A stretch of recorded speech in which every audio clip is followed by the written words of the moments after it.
గోమాతకు సంబంధించినటువంటి సేవే చేస్తే 4 రూపాయలు వస్తాయి, పాలు అమ్ముకుంటే వస్తాయి, జీవనోపాధి కొనసాగిస్తామని చెప్పేసి సాహసం చేసినటువంటి పరిస్థితి ఉంది.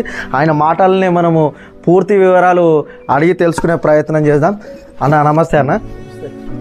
అంటే ఈ షెడ్డుకు సంబంధించింది మీరు ఎప్పుడు మొదలుపెట్టారు, అంటే ఎప్పుడు ఏ టైంకు వర్షం వచ్చినటువంటి పరిస్థితి ఉంది? మేము ఇది వేసి 2 నెలలు అవుతుంది షెడ్ వేసి.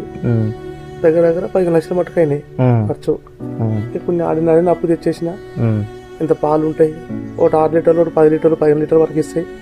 పిల్లలు ఉన్నారంటే చేసుకొని బతామని చెప్పేసి వేసుకోవడం జరిగింది.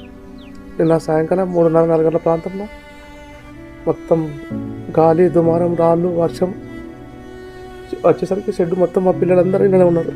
అంటే మీరు ఈ అంటే వర్షం వచ్చే టైంకి షెడ్ కూలిపోయే టైంకి ఇందులో ఉన్నారా? ఇక్కడనే ఉన్నాం, షెడ్లో ఉన్నాం. అంటే మీకు ఇంకా ఏమైనా గాయాలు తగినాయా? మాకేం కాలేదు. నేను బయట ఉన్నా, పిల్లలు లోపలనే ఉన్నారు.